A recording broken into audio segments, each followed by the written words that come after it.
direct de deux territoires très ensoleillés aujourd'hui, puisque je reçois Peggy Ebring en direct de la Martinique et je suis moi-même à la Maison de la France et de l'Europe à Miami. Bonjour Peggy.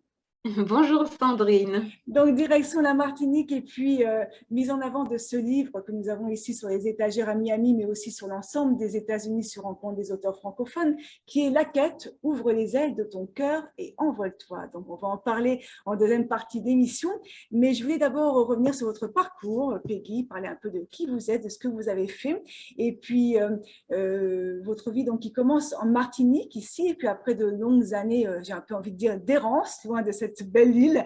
Vous voici de nouveau revenir sur place. Quel est votre rapport à cette terre? Ben, c'est chez moi tout simplement, hein. C'est vraiment là où je me sens à la maison, de façon simple. C'est là où j'ai ma famille, en tout cas ma famille maternelle, parce que ma famille paternelle est en Guadeloupe. C'est là où je t'ai élevée, j'aime, c'est ma culture, c'est là où je me sens tout simplement le mieux. Elle vous a manqué cette Martinique pendant toutes ces années en Europe? Oui, oui, c'était toujours déchirant de partir, mais en même temps, j'avais envie d'avoir une autre expérience. Et je me souviens combien de fois quand on devait prendre les valises et puis nous conduire à l'aéroport, et les larmes qui commençaient à couler parce qu'on veut partir, en même temps, on ne peut pas partir, quoi. Donc oui, Et, oui, ça a été difficile, oui. et puis on dit toujours qu'on apprécie mieux chez soi quand on est loin de chez soi, et que finalement c'est certainement vrai pour vous aussi. Oui, c'est vrai que ben, j'ai quand même fait quasiment 20 ans, hein, 20 ans hors de Martinique. Donc, ça en fait des allers-retours, hein, pour les études, pour après pour le boulot. Et oui, hein, c'est sûr que en fait, il faut partir pour se rendre compte de toutes les belles choses que l'on a chez soi, en fait. Exactement. Alors, vous parlez de votre carrière. Donc, votre carrière, elle commence très sérieusement et dans un milieu plutôt masculin, puisque ce sont les marchés financiers. Qu'est-ce qui vous faisait courir à l'époque pour vous orienter dans cette voie-là? Oh là, en fait, je me dis, Vaste en fait, question. vaste question. C'est à se demander. Au début, on va dire que j'ai fait un peu des choix par défaut. C'est-à-dire que je me suis retrouvée en école d'ingénieur. Et donc, en école d'ingénieur, j'ai pris une spécialité. Ce qui m'attirait, c'était la spécialité financière, donc tout ce qui est modélisation financière. Donc, de la modélisation financière, bon, ben, j'ai fait après un master en finance de marché. C'est comme ça que je me suis retrouvée sur les marchés financiers. Mais je ne veux pas dire que j'ai toujours eu dans l'idée de travailler sur les marchés financiers, hein. Pas du tout. C'est venu vraiment avec le master de finance de marché.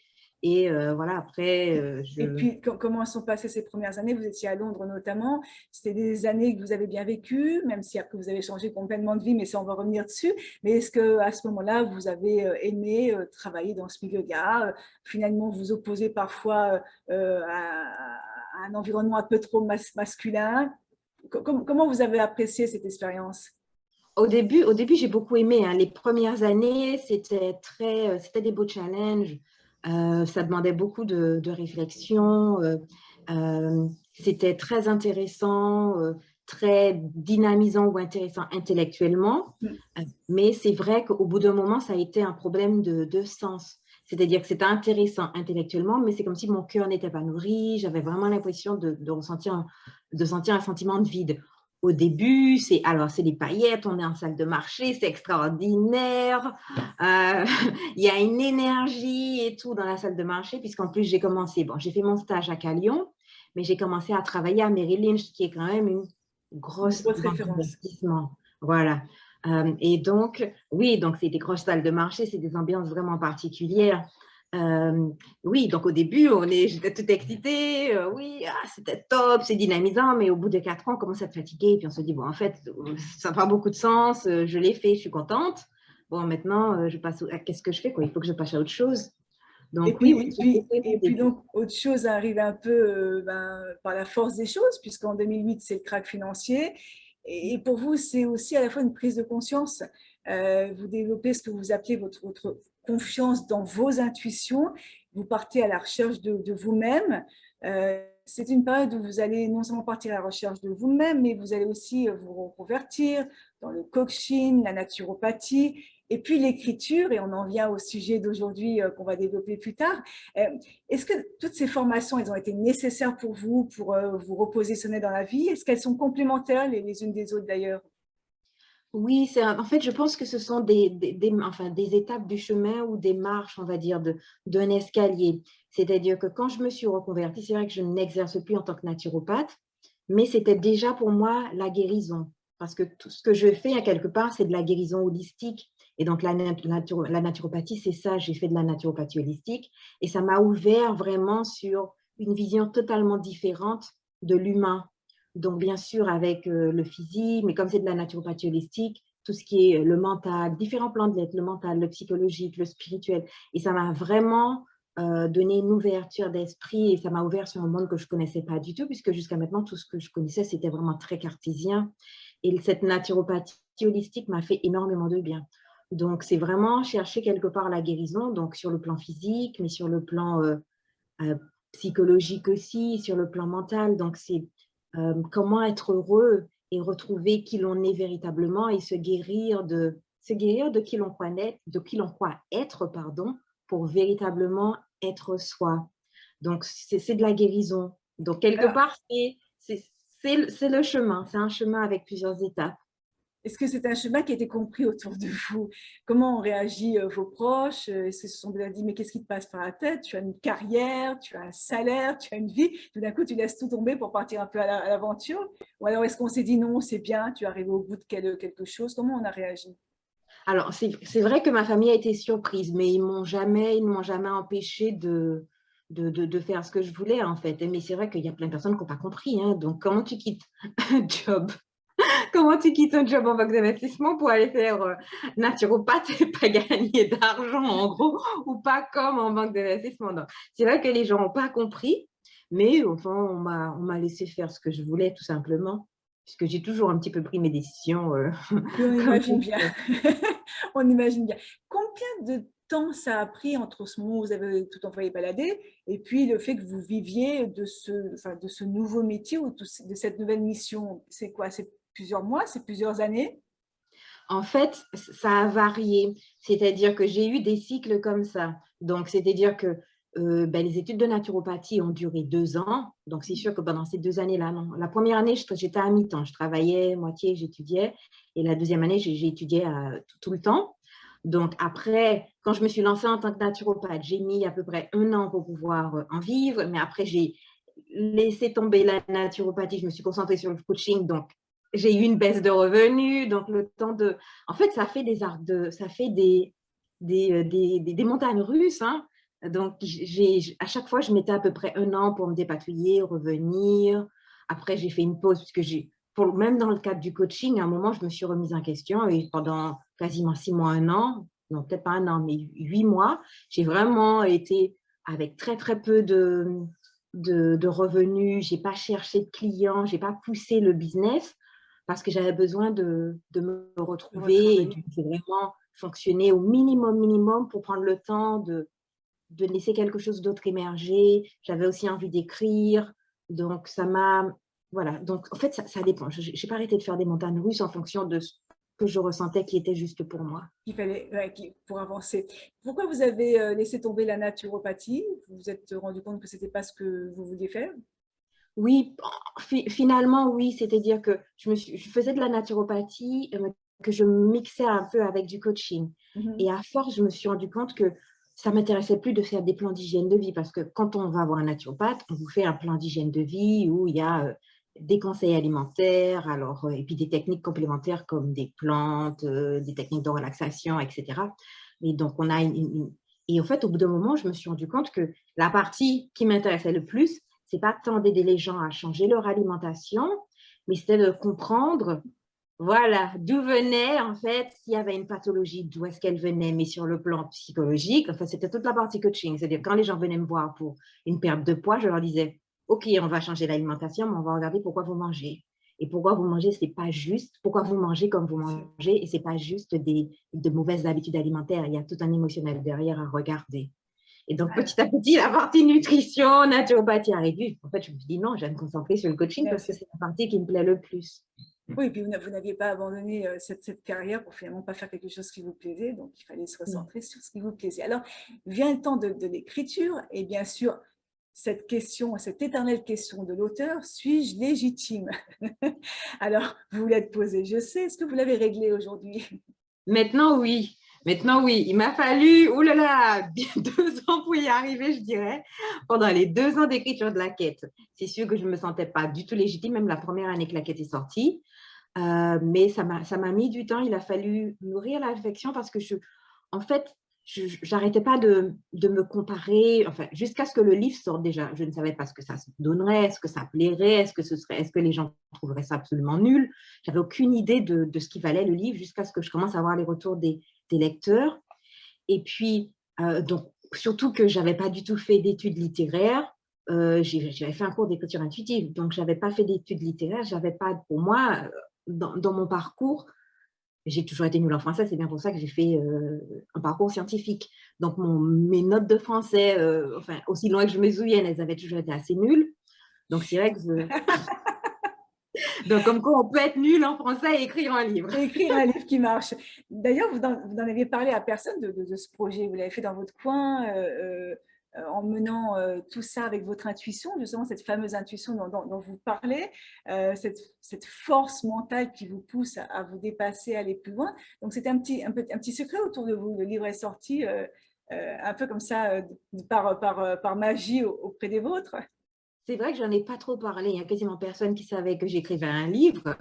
Comme ça, je me suis dit, bon, au pire, je pensais quand même y arriver au bout parce que je me dis, ça va me prendre 2 ans, 3 ans, peu importe, je vais quand même arriver au bout parce que je vais persévérer, je ne vais pas lâcher.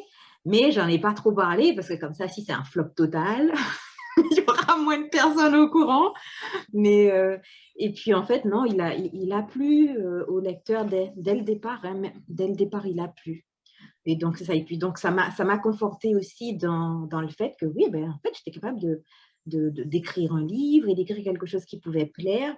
Et puis, je me suis beaucoup interrogée sur quel était le but, en fait. Quand on a un problème de légitimité, je pense que c'est important de se demander pourquoi on écrit Mhm. et d'arrêter de se comparer. Et moi, c'est ça qui m'a beaucoup aidée, justement, c'est de me dire, en fait, j'écris pas pour être meilleur que quelqu'un ou voilà, être faire partie des grands auteurs français. J'écris pour un but qui est ce livre, en tout cas, le but de ce livre, c'était pour aider les gens à aller chercher ce qu'il y a de plus vrai en eux. Et donc, mon but, c'est d'être en vérité, de laisser parler mon cœur et de m'exprimer, de dire ce que j'ai à dire, ce qui fait que personne peut, je n'ai pas à me comparer aux autres puisque je suis dans un travail d'expression de moi-même. Je ne suis pas dans un travail de comparaison puisque personne ne peut écrire le livre que moi, je vais écrire. Et donc, je n'ai pas à me comparer aux autres. Donc, l'essentiel, c'est que, en fait, mon point de comparaison, c'est est-ce que mon livre a atteint le but que je me suis donné, c'est-à-dire est-ce que j'ai réussi à transmettre, voilà, à exprimer ce que je voulais exprimer. Et si Alors, c'est bon, on va revenir c'est dessus, mais il y a aussi cette croyance que vous avez en vous et dans cette spiritualité, et dans cette force à aller chercher au fond de vous qui vous a aidé à écrire. Parce que vous parlez de légitimité, mais finalement, vous avez beaucoup cru en vous disant que bah, ce livre, si vous deviez l'écrire, il allait s'écrire comme si vous l'aviez en vous et qu'il y avait juste à le matérialiser. Donc, il y a cette croyance en vous aussi qui vous permet certainement d'aller au bout de ce que vous avez envie de faire. oui, c'est vrai. C'est vrai que comme je sais utiliser mon intuition et que mon intuition m'avait dit plusieurs fois, écris ce livre, j'écrivais de façon intuitive, je me suis dit quand même, euh, si on m'a guidée à écrire ce livre, si je reçois ce livre, ben c'est parce il va apporter quelque chose aux gens. C'est pas voilà, il y a un but. Moi, je me dis que la vie est bien faite, qu'il y a une intelligence divine qui sait ce qu'elle fait derrière. Donc, si on m'a donné ça, c'est qu'il y a quelque chose. Et donc, j'avais confiance dans le fait que je serais accompagnée, que je recevrais ce qu'il faut. C'est vrai. Même si j'avais mes résistances au quotidien, mais que je finirais par recevoir ce livre petit à petit. Alors, vous parlez beaucoup de spiritualité, etc., de croyance dans le divin, mais alors, chez vous, c'est pas nécessairement relié à la religion. La spiritualité n'est pas nécessairement religieuse, je crois, hein. Tout à fait. Tout à fait. Je n'ai même pas on va dire, de background religieux. Enfin, bien sûr, j'ai eu une éducation catholique, mais je m'en suis détachée très, très tôt. Hein. J'étais adolescente, ça m'intéressait déjà plus. Donc après, comme je dis, il y a différents chemins. Le chemin religieux ne m'a jamais attirée. Et c'est vrai que moi, c'est plus un chemin spirituel. Alors, c'est quoi, pour expliquer aux gens qui nous regardent aujourd'hui, c'est quoi la spiritualité versus la religion, oui, enfin, tout ce qu'il y a à la religion? Parce que pour moi, la spiritualité, c'est vraiment je développe ma relation au divin sans structure. Parce que pour moi, dans la religion, il y a une structure qui est déjà la structure qui peut être l'institution. Donc, ça peut être l'institution catholique, peu importe. Et donc, il y a un certain nombre de règles, de codes de conduite, etc. Et en fait, je n'aime pas parce que moi, je me sens, quand on essaye de me donner des règles comme ça, je me sens limitée. Je veux pouvoir expérimenté par moi-même et être en connexion avec le divin. Je n'ai pas besoin d'avoir un intermédiaire qui peut être un prêtre ou voilà, moi j'ai envie d'explorer le divin et d'être à l'écoute directe du divin. C'est-à-dire que je crois aux guides spirituels. Il y a des guides qui sont là pour me guider et enfin, me permettre d'expérimenter la vie, d'apprendre ce que j'ai à apprendre. Et c'est vrai que le chemin religieux, pour moi, il y a trop de règles, il y a une institution. Je n'ai pas envie d'aller à l'église, ça ne m'intéresse pas. Je n'ai jamais aimé aller à l'église. Je préfère méditer, par exemple, tout simplement. C'est une autre façon. Il faut vraiment voir ce qui résonne, ce qui rentre en résonance avec nous. Et moi, j'ai toujours eu envie d'aller expérimenter par moi-même, d'être connectée directement au divin et de recevoir cette guidance-là. Et c'est vrai que pour moi, il y a des choses, ce sont des messages qui sont totalement, pour moi, différents dans l'expression. J'ai envie de garder cette forme de liberté et d'ouverture qui fait que je reçois, je suis guidée par le divin et c'est comme ça pour moi. Et à partir du moment, comme je dis, ma seule religion, c'est l'amour. À partir du moment où j'apprends à grandir en amour et à être plus tolérante, pour moi, c'est bon. Le chemin est Voilà, fait. le chemin est fait. Enfin, Alors, en tout cas, je suis en chemin. Le chemin n'est jamais fini, mais voilà, je suis en chemin. Pour moi, alors c'est un chemin d'amour. c'est votre chemin, c'est celui que vous voulez transmettre également, parce que vous parliez un peu Oui. de mission, en tout cas que vous écriviez pour transmettre des choses. C'est quoi la mission? C'est comment vivre avec les inspirations de son cœur? C'est quoi La mission de vie, vous voulez dire? la mission pour laquelle vous écrivez? Qu'est-ce que vous voulez Ah, faire la passer mise. comme idée? Est-ce que c'est faire en sorte que chacun puisse vivre avec l'inspiration, avec l'émotion, avec son cœur, avec cette espèce de chemin intérieur? Oui, notamment. Alors, dans la quête, il y a plusieurs messages, mais un des messages très importants de la quête, c'est de vivre en vérité. Et de vivre en vérité, c'est-à-dire d'aller comprendre ce qui se passe véritablement, parce qu'il y a toujours l'histoire qu'on se raconte, notre compréhension des choses et ce qui se passe réellement, parce qu'il y a énormément de schémas et de conditionnements inconscients qui nous poussent à agir. Donc, pour moi, la recherche de vérité, elle se fait dans le fait de comprendre véritablement les raisons qui nous poussent à devenir plus conscients, avoir plus de conscience de nos schémas, de nos conditionnements. Mais c'est aussi donc voir la vérité voilà, sur nos agissements, être plus conscient, devenir de plus en plus conscient des choix que l'on fait pour gagner en liberté. Et puis aussi, bien sûr, notre vérité, ce qui est juste pour nous, c'est-à-dire l'appel de notre cœur. L'appel de notre cœur, prendre des décisions qui soient plus ancrées dans l'amour que dans la peur ou dans le conditionnement. Et c'est ça, pour moi, grandir aussi en liberté. Donc, tous ces chemins, tous ces messages-là sont disséminés dans la quête. Et donc, c'est pour ça que je dis aussi que c'est un chemin d'amour, parce que l'amour et la vérité, pour moi, c'est les deux faces d'une même pièce. C'est-à-dire qu'on ne peut pas parler de vérité sans amour et on ne peut pas parler d'amour sans vérité, sans conscience. Je crois, enfin, je finis par me dire, je ne crois pas vraiment à un amour pérenne, Absolument. sincère et pérenne, sans conscience de soi, de plus en plus. En tout cas, bon, on me reposera la question dans 10 ans, peut-être que j'aurai une réponse différente. Exactement. Mais pour le moment, je me dis, je crois de moins en moins à l'amour sans cette vérité, sans cette lumière de la conscience, quoi. Alors, vous Donc, parlez de deux faces. Il y a deux autres faces qui nous intéressent, qui êtes-vous? Donc, entre le coach et l'écrivain. Et moi, j'aimerais savoir comment vous partagez vos journées. C'est quoi une journée type de Peggy? en fait, ça va dépendre si j'ai des consultations ou pas. Mais c'est vrai que j'aime bien écrire le matin et l'après-midi, ça va être plutôt réservé à si j'ai des consultations. Enfin, si j'ai pas des consultations, on ne peut pas dire le mot consultation, mais en tout cas, si j'ai des séances de coaching, c'est plutôt l'après-midi. Et sinon, ça peut être aussi l'après-midi, ça va être le travail de marketing. Donc, ça peut être tout ce qui est travail sur les réseaux sociaux. Alors, on va en parler de ça parce que c'est très intéressant. Vous faites un gros travail. Et pour moi, c'est un peu un conseil à donner à tous les écrivains, tous les auteurs, qui soient en maison d'édition ou pas. Donc ça, on va discuter de ça en fin d'émission. Moi, j'aimerais savoir qui vous accompagnez. Est-ce qu'il y a plus de femmes que d'hommes? Qui sont les personnes qui ont besoin d'être accompagnées justement par vous? C'est vrai que je m'adresse plutôt à des femmes, j'attire à 90%, même plus, Ouais. des femmes. Il faut dire aussi que j'ai mis un message en ce sens, puisque pour mon marketing, je l'ai vraiment ciblé pour les femmes. Donc, c'est vrai que je travaille essentiellement avec des femmes. Alors pourquoi? Parce que vous pensez que les femmes sont plus prêtes à faire cette démarche spirituelle, cette démarche de se remettre en cause que les hommes, ou c'est juste parce que vous avez rencontré plus de femmes sur votre chemin qui ont voulu travailler avec vous?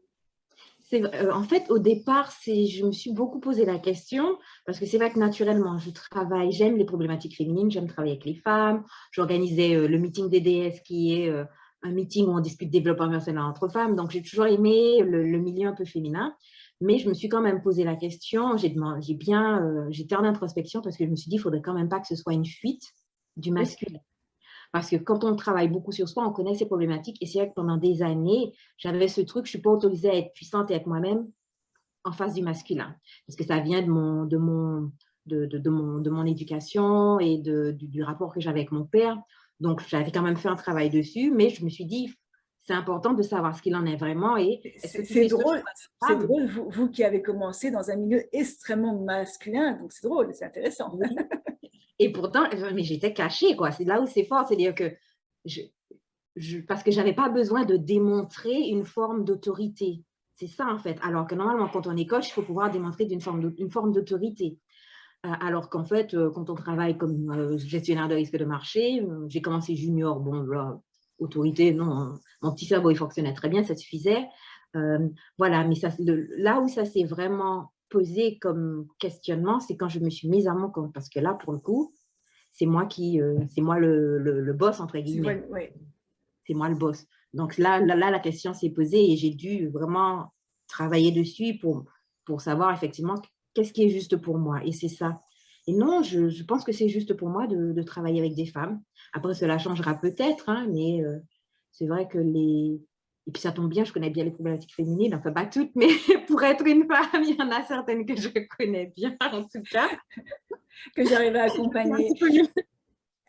Alors, il y a un autre point que je voulais voir avec vous, parce qu'on a vu tous autour de nous que la Covid avait changé quand même pas mal de choses, remettait en question les priorités des gens. Certains avaient changé de vie, certains avaient décidé que leurs priorités n'étaient plus les mêmes.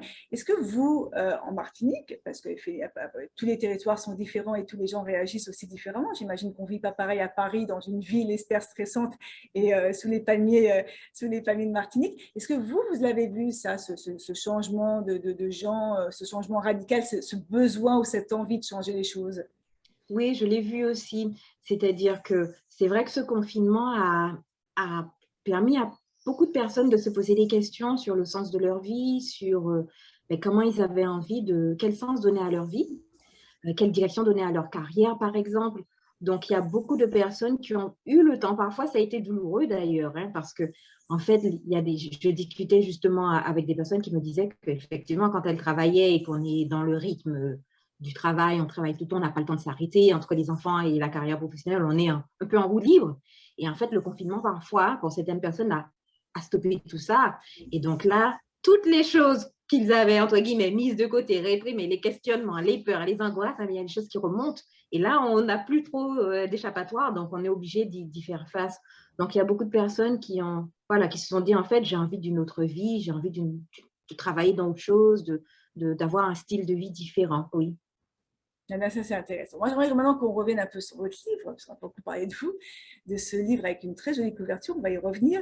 Alors, je vais vous laisser d'abord 30 secondes pour nous résumer ce livre, si vous deviez nous le présenter. Je vous laisse la parole, vous faites beaucoup mieux que moi, je suis sûre. Alors, en fait, donc, La Quête, c'est l'histoire de Nancy, qui est une femme au caractère bien trempé, à la langue bien acide, on va dire, bien épicée, et puis qui pense que sa vie est sous contrôle, que tout est sous contrôle, elle a une belle carrière, il y a cette image de réussite. Et en fait, de nouvelles vont venir totalement perturber sa vie, et elle va devoir partir, bien malgré elle. Elle va devoir partir à la Barbade pour trouver des réponses sur ses origines. Et en fait, cette quête à la Barbade va se transformer en une aventure initiatique où elle va devoir faire face à son passé, euh, faire face à ce qui vit en elle et qu'elle a réprimé pour tout simplement donc s'ouvrir à cette vérité pour tout simplement renaître à elle-même et sortir du déni parce qu'en fait elle s'était construit un, un beau Un château fort personnage. bébé, voilà, une belle carapace qui paraissait toute dorée et tout, mais en fait à l'intérieur il y avait beaucoup de solitude et de souffrance. Et donc elle va devoir accueillir tout ça pour pouvoir renaître. Alors, je disais, la couverture est vraiment très inspirante, très gaie. Comment vous l'avez imaginé cette couverture? Parce qu'on le sait, une couverture est un premier regard du lecteur, donc attire ou n'attire pas. Et la vôtre, franchement, elle donne envie de s'y plonger. Comment est née cette couverture? Alors, comme c'est un roman de développement personnel, je connais une autrice, Marie-Lise Trécourt, qui m'a dit, oui, tu sais, dans le développement personnel, il y a des codes.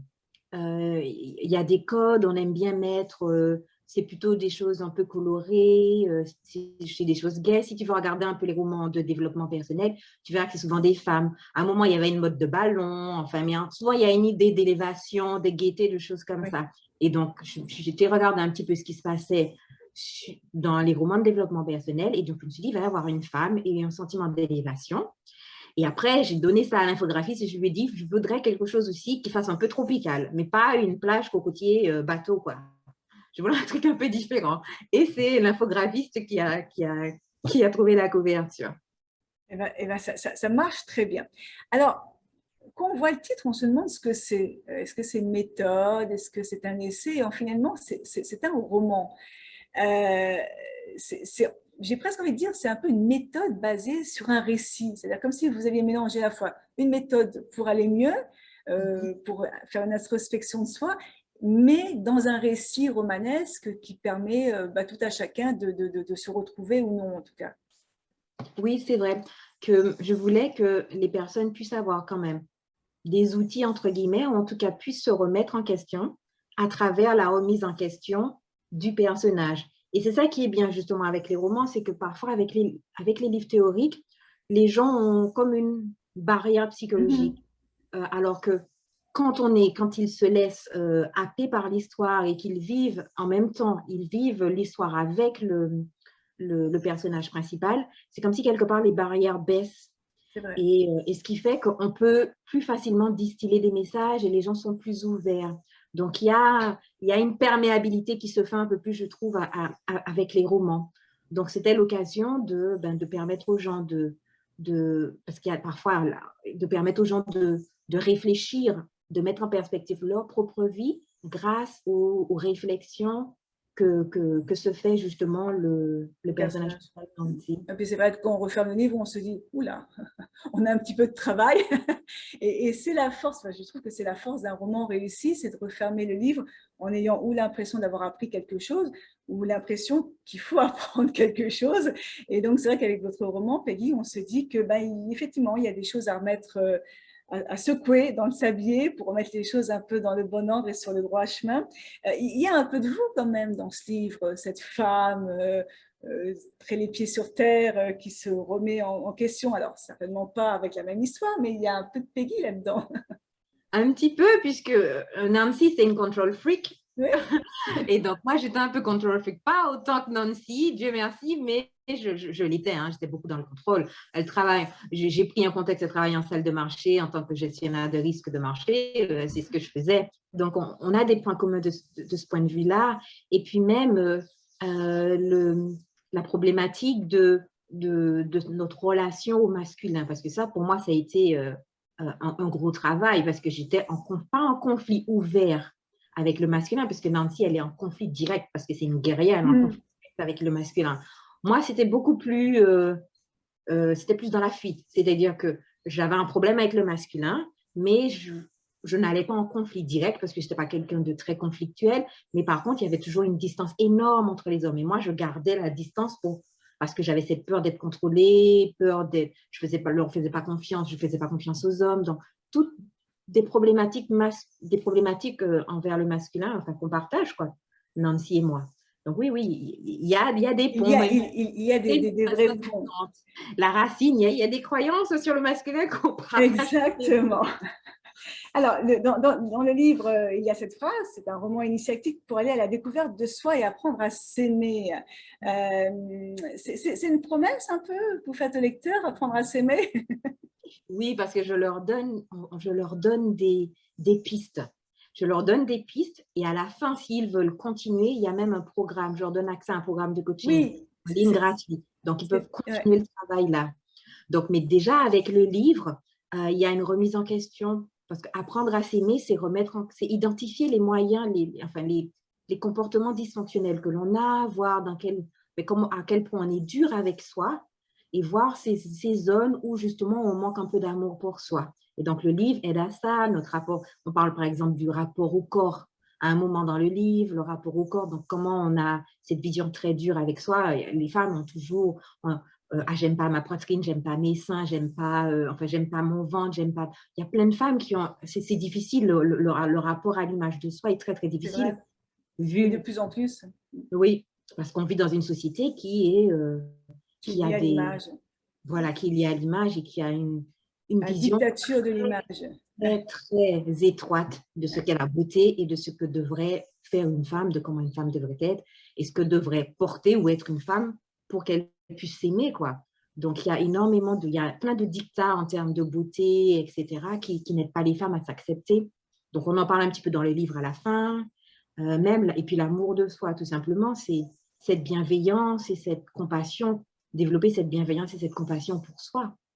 Alors Donc, donc, tout ça aussi, c'est dans vous le en livre. parliez, Peggy, et c'est vrai que c'est le cadeau avec ce livre, c'est marqué dessus, hein. C'est l'accès gratuit à votre programme de coaching en ligne pour s'ouvrir à soi. Ça, c'est un vrai cadeau. Mm. Et donc, voilà, les lecteurs n'ont pas seulement accès à un formidable roman qui leur fait du bien, mais aussi à tout ce qui va derrière. Donc, ce n'est pas neutre et c'est bien de le signaler. Moi, j'aimerais qu'on parle un petit peu de vos projets. D'abord, les projets littéraires, parce que je crois qu'il y a un second livre dans les tiroirs, ou même plutôt avancé. Et puis aussi, vous travaillez sur un programme, pour la télévision. Et ça, j'aimerais que vous nous en parliez, si on peut le faire, bien sûr, hein, si ce n'est pas secret. Oui, c'est vraiment le tout début, hein, c'est les prémices, donc il n'y a pas de souci. C'est vrai que je suis en train d'écrire le tome 2, je le finirai cette année. Normalement, je m'y engage, je le finirai cette année parce que ça a assez duré, ça fait trop longtemps que je l'écris, donc je le finis cette année, puis sortira l'année prochaine. Et puis, c'est vrai que je travaille sur un projet d'émission de télévision. Donc, ça m'est encore venu de façon intuitive, hein, parce que de moi-même, honnêtement, je ne me l'ai jamais dit.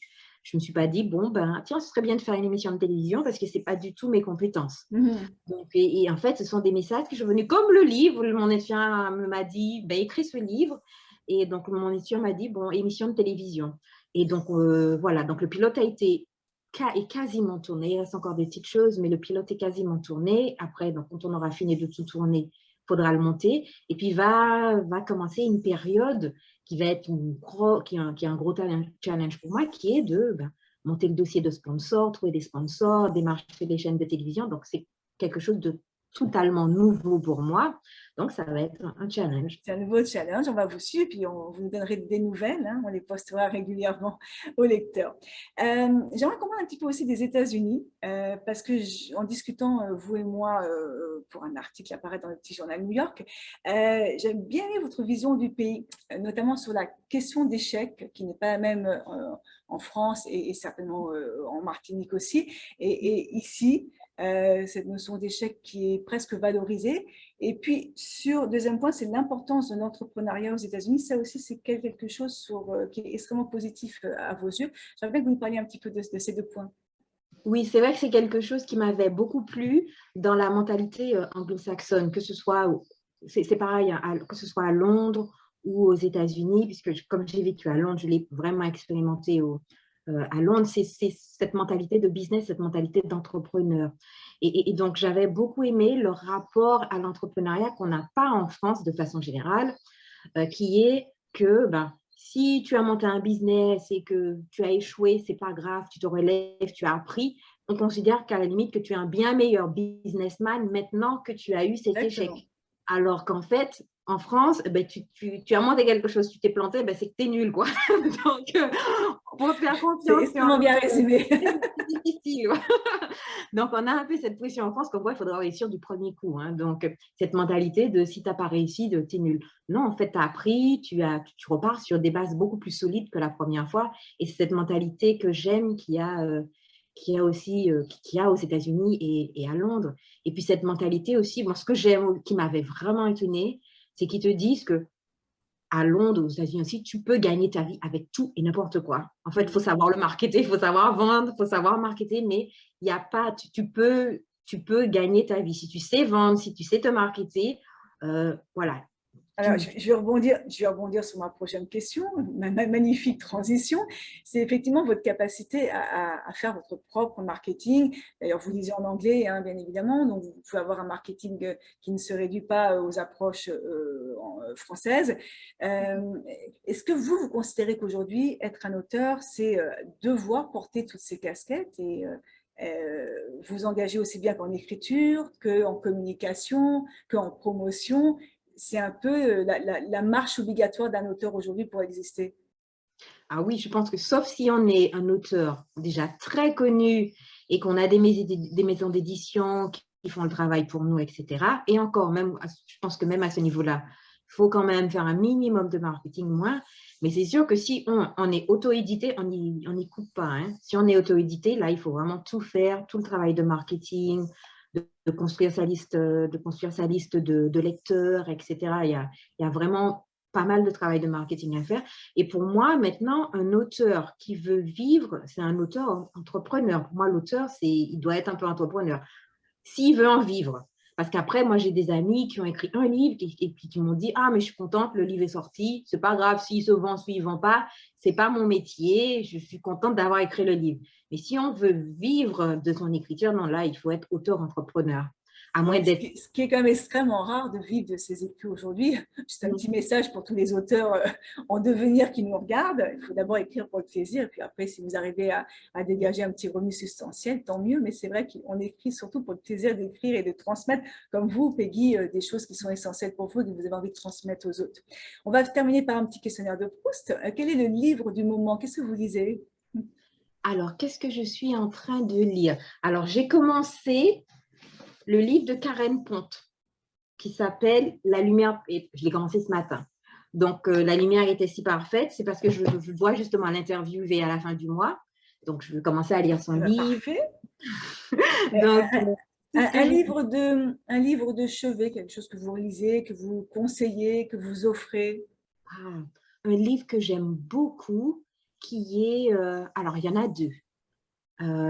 Alors, ça s'appelle Pardon d'amour, de Leonard Lascaux. Donc, en fait, c'est Leonard Lascaux. Mais donc, c'est un auteur américain.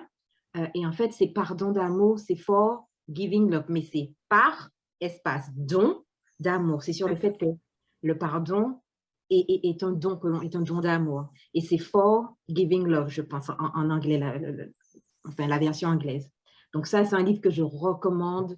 Ah, il est absolument magnifique. Et puis, un livre que j'ai personnellement beaucoup aimé aussi, qui est le tome 1 de Conversation avec Dieu. Quand on aime la spiritualité, wow, pour moi, j'ai trouvé ce livre absolument magnifique. Ce sont, oui, voilà, ce sont les deux livres que j'ai beaucoup aimés. Le tome 1, en tout cas, Nous en de avons pris Conversation bonne avec Dieu. note et nous les lirons. Où écrivez-vous, Peggy? Est-ce qu'il y a il y a des rituels? Est-ce qu'il y a des endroits où vous aimez bien écrire, vous ressourcer? J'écris sur la véranda, enfin sur la véranda, sur le balcon, pardon, sur le balcon ou sur la terrasse. Donc, voilà, j'ai pas de… Est-ce que j'ai un rituel d'écriture? Non, c'est-à-dire que j'ai ma structure, parce que quand j'écris de façon intuitive, j'ai une structure, mais c'est pas une structure avec des chapitres, c'est vraiment, j'ai le but du livre, le thème, la thèse, l'antithèse, voilà, j'ai différents aspects comme ça, et je relis ça. Parfois, j'en ai besoin, je relis ça pour m'imprégner, me mettre dans l'énergie. Le rituel, ça va être me mettre dans l'énergie de ce que je veux créer. Et après, j'écris de façon intuitive. Mais sinon, voilà. Mais sinon, je n'ai pas de rituel particulier pour écrire. Alors, en dehors de la Martinique, est-ce qu'il y a un pays qui vous inspire où vous pourriez poser vos valises? Ah, bonne question. Pour vivre, ben, quand j'ai voyagé, j'ai beaucoup aimé Rio. Et je me suis dit, je D'accord. me voyais bien vivre à Rio. Ipanema, c'est mon endroit préféré. Alors, c'est un peu cliché, mais j'adore Ipanema. C'est pas grave, hein. On a le droit d'être un peu cliché. J'adore Ipanema et je me suis dit, tiens, ah ben, je pourrais bien vivre à Ipanema. Donc, voilà, j'aime beaucoup. Donc, si J'adore on le vous pays. retrouve sous les palmiers de Rio un jour, Ça va être étonnant. on ne s'en étonnera pas. Un plat qui vous fait du bien quand ça va pas, un petit plat qui vous remonte le moral. Un plat qui me remonte le moral. Alors, je n'ai pas un plat, mais il va définitivement y avoir du chocolat dedans. Ça peut être une tablette de chocolat. Alors, sinon, un plat qui me remonte le moral, non, ça dépend vraiment des envies du moment. Est-ce que ça va être chaud? Est-ce que ça va être plus épicé? Mais Alors justement, quand vous étiez à Londres, un plat qui vous manquait. quand j'étais à Londres, ah, c'était un truc qui s'appelle le dombré. Un Ok. dombré de crevettes. Donc, c'est un plat entier qui s'appelle un dombré de crevettes. C'était ça que j'aime beaucoup. On ne fait pas d'ailleurs, on fait pas si souvent que ça en Martinique d'ailleurs, mais un plat que j'aime beaucoup, un plat local typique martiniquais, enfin Martinique, Guadeloupe, que j'aime beaucoup. Un premier geste du matin, vous faites quoi quand vous levez? Ben, c'est aller aux toilettes, hein, faire pipi. C'est très glamour. Alors, on va pas. Alors, le deuxième geste. Alors, ben, ça dépend. Donc, il y a des fois où, après, c'est ma méditation. Donc, Ouais. ça peut être un quart d'heure, 20 minutes de méditation. Parfois, je fais une méditation. Parfois, je fais un exercice de gratitude. Donc, ça me prend 5 minutes, un exercice de gratitude que j'aime beaucoup, que j'ai appris d'un Américain d'ailleurs qui s'appelle Michael Bernard Beckwith. Voilà, il a un truc qui s'appelle affirmative prayer. Affirmative prayer, donc c'est ce que je fais le matin. Donc, soit une méditation, soit affirmative prayer. Je fais ces exercices-là en général. C'est ça le plus souvent. Et parfois du fitness. Allez, on va terminer par un conseil aux auteurs qui n'osent pas. Qu'est-ce que vous leur dites aux auteurs qui n'osent pas prendre la plume ou qui ne se sentent pas légitimes comme vous l'étiez peut-être à vos débuts? Ah, mais en fait, c'est de trouver une vraie motivation à écrire. Parce que, en fait, c'est vrai que moi, ce qui m'a aidé, c'est de me dire que, en fait, j'écris pas pour moi. J'écris pour partager quelque chose, pour apporter. Et j'avais envie de me dire, je veux pas avoir des regrets quand j'arrivais sur mes vieux jours et me dire, j'ai pas osé, j'aurais pu apporter des choses à des gens et je l'ai pas fait. Donc, de trouver une vraie motivation. Donc, peut-être que ça va être pour écrire pour quelqu'un, pour donner quelque chose à ses enfants, trouver une vraie motivation, mais quelque chose qui résonne avec notre cœur. Parce, voilà, si c'est pas juste, voilà, si c'est pas juste, j'ai envie d'écrire parce que j'adore ça, trouver une vraie motivation. Parce que pour moi, quand la peur est forte, il faut une motivation qui soit encore plus forte. Et voilà, il faut faut se donner des raisons Oui. d'oser. Et puis, aller investiguer, c'est quoi qui me fait peur? Parce que ça va être le coach qui parle, mais la peur, de fois, c'est un truc un peu diffus. On a peur, on ne sait pas exactement de quoi. Il faut nommer la peur. Est-ce que j'ai peur d'être rejetée? Est-ce que j'ai peur d'être humiliée? Pourquoi? D'où ça vient? Écrire vraiment, voilà, donner une forme claire à qu'est-ce qui me fait peur et pourquoi. Et quand on commence à amener de la conscience sur ce qui me fait peur, on arrive à peu près, après, on est plus à même de trouver des ressources pour dépasser cette peur. Merci Peggy. On était Non, donc c'est moi. avec Peggy Evelyne en direct de la Martinique et nous étions ici à Miami à la Maison de la France et de l'Europe. Je vous invite d'ailleurs à faire un tour chez nous pour découvrir et le livre de Peggy qui est disponible sur l'ensemble des États-Unis sur rencontre des auteurs francophones.com et ici à la Maison de la France et de l'Europe. Et puis les 600 autres titres, les plus de 2000 ouvrages qui sont là derrière moi et de l'autre côté. Merci Peggy d'avoir été là. On vous retrouve bientôt aussi dans un article qui apparaît dans le petit journal New York. Et puis peut-être bientôt lors d'un festival des auteurs francophones en Amérique, mais ça, on en dira plus dans quelques semaines. Merci Peggy. Merci, merci Sandrine.